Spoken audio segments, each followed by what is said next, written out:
Welcome to the Church Communications Podcast. I'm Katie Allred. And I'm Jahng. We want to help you become a better church communicator.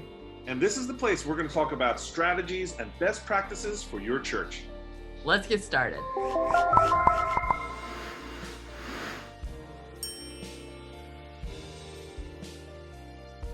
Hey friends, it's that time again. Seth, Muse in the house down in Texas. I'm Jahng in New Jersey, outside of the epicenter. I feel like they're using the word epicenter for everything these days, Seth. How you doing in this? I'm good. I'm right here at the epicenter of my house, and it is very, very calming here at the epicenter. So I need your opinion, Seth, because look at the monitor behind me. Uh-huh. I got a new social graphic on here. What's your opinion? 1 to 10. Is that okay? Is that acceptable? Who is going to theologically disagree with that? You're not wrong. Can you read out for our listeners what is on my screen here? It says COVID-19 sucks, and you spelled sucks with an X, which is really funny. And then underneath it says Jesus rocks. COVID-19 sucks.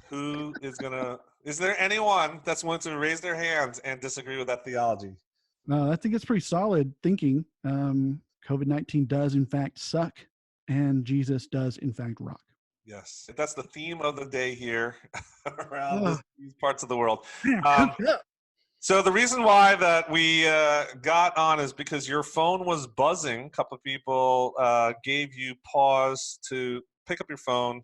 Yeah. And we're going to share our screen because we're going to show, for those of you that are watching this recorded, we're going to show you what we found on the Social Media Church channel of YouTube. And actually, let me go into theater mode here. And look. The Social Media Church Podcast. I'm Neil Smith, joined by my co-host, Aaron Magnuson. And today we are talking about, we're talking about Kenny Jahng.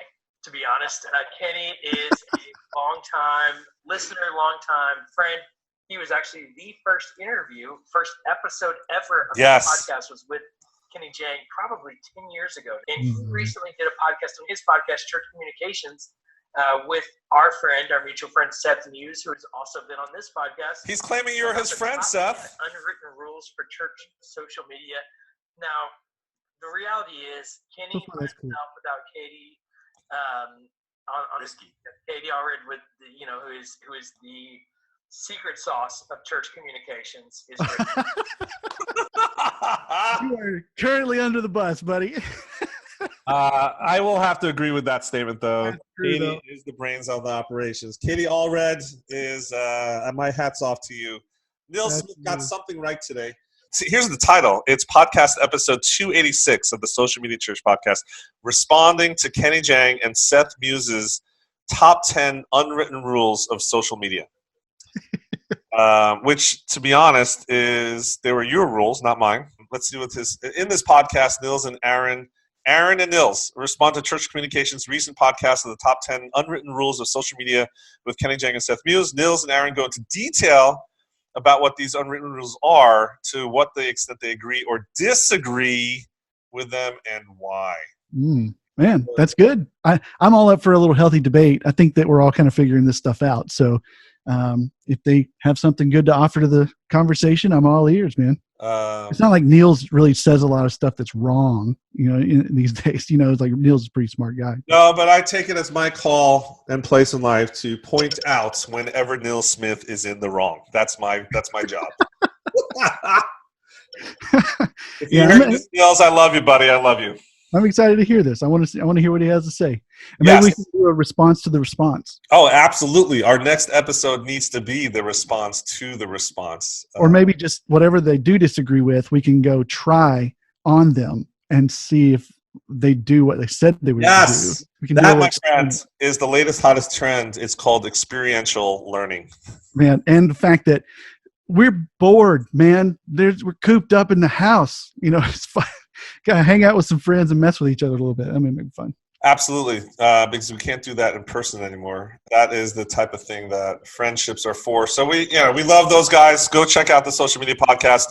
I think that is something that you're going to enjoy.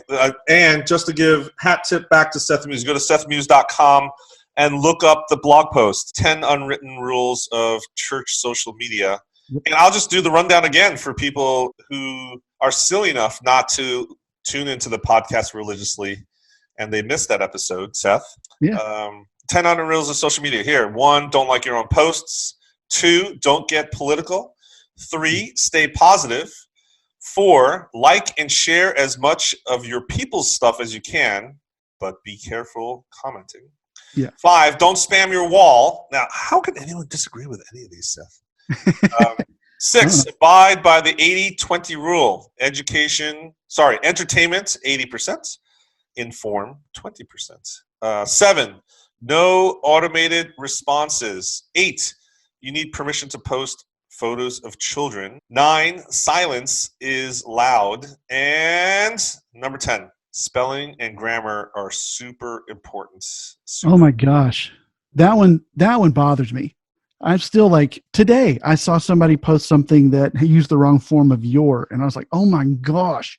Because you're seeing it more because, everyone's online a little bit more right now, and they're typing more. And I get like thumbs hitting the wrong thing. I do that a lot, and little accidental misspellings. But when you're kind of intentionally spelling the word "your" wrong and thinking that that's correct, that's a grammar problem. That's not a spelling. Oh, I made a mistake.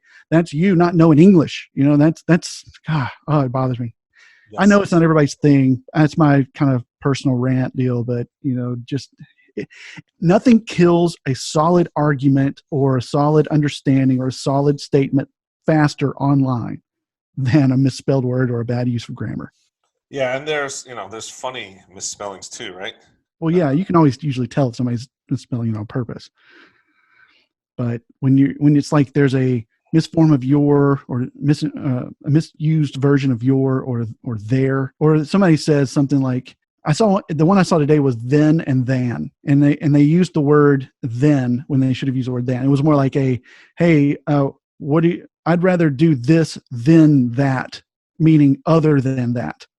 Yes. Not in chronological order, this than that. And it was like, this was a respected adult in my life. And I'm going, this is not okay. There's many misspellings in life. Here's a bunch of them. The executive boardroom, BORED, executive boardroom. There's real signs like that out in life. Mm-hmm. How about this one? Employees must wash hands before living. I think that was supposed to be leaving. Leaving. But it's living. This item is reduced due to misspelling of the word bird. Thank you. And the pots all have BRID on them. They mass-produced pots with a picture of a bird on it.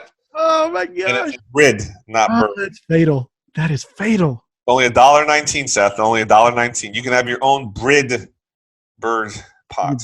Your brid pot. Scuba diver on TV, and the lower thirds from the news station say Scuba Diva. Scuba diva. It's obviously someone who dictated it over the phone to the guy in the control room, and they just typed in what they heard. Oh my Scuba God. diva, not scuba diver. There's a guy tattoo on his arm, and it's no regrets instead of regrets. You gotta think about things like this. Is that intentional? I don't know. That's guy a funny guy? Is he the funny uncle? Well, what's crazy about the tattoo is that either that's an ironic tattoo that somebody thought would be funny to have on their body, or they misspelled that, and then the tattoo artist misspelled that. Yes. Like that went through a couple of people before that got on the arm. How about this one? You're the best teacher ever. Your is spelled Y-O-U-R. This one was engraved. As engraved. And it looks like it's actually being used as a sign. Okay, so this one is a TV news screen that says, school too easy for kids. And two is spelled T-W-O. It's about two. Because there's two kids. It is too easy for kids. There's a parking garage sign here that says, please pay your parking fee before, not exiting, existing. Please pay for your parking fee before existing. And see, that sign went through a lot of people's hands too before it got up in the parking garage. Including the guy that installed it that had the last laugh. And the guy installed it going, I know this is wrong, but I'm doing it anyway. Okay, we'll end it with this one. And this, I feel like you and I would be the masters at it if we worked in the same office. There's a microwave. Obviously, it's an office microwave in the office kitchen. And there's a Post-it note on the handle that says, handle is broken. Handle is spelled Handel. Yep. Handle. Which, for those listening, it should be LE. Yes. In case you're going, what's wrong with that? And someone had the smarts to tape a printout of Johann Handel, classical composer. And the caption goes, me? There's a certain percentage of our audience that's not laughing right now, Seth, but the majority, I think, would appreciate if you and I worked in the same office together. What would happen? I wish we did. We could share, lots and lots of jokes, coronavirus, all kinds of things we could share right now. It'd be really, really fun. Really fun. We wouldn't get a lot of work done, though. No, we wouldn't. We should actually come up with, what we should do is we should do a top 10 list of social media rules for, unwritten social media rules for COVID-19. Oh, there you go. Let's get on that. Let's do that. We should make two versions, a serious version and a not so serious version. Yeah, that'd be good. I'm on it. So I guess that's the challenge. If you're watching this on social, do me a favor, post it in the comments below. What's one of the top 10 rules for social media during coronavirus, COVID-19? Can you contribute to the list? Let us know what you nominate. Seth and I are the judges. We will review the submissions and adjudicate accordingly. Absolutely. So that's that. We're checking in with everybody. Just wanted to, this is like one of those news alerts. We got some text messages that Nils and Aaron has rebutted our 10 unwritten rules of social media. We just want to acknowledge that, and that a response to the response is forthcoming, Seth, right? Forthcoming. Indeed. That's it. Let us know what your 10 unwritten rules for COVID-19 would be. Drop it in the comments, and we'll return shortly. Cheers.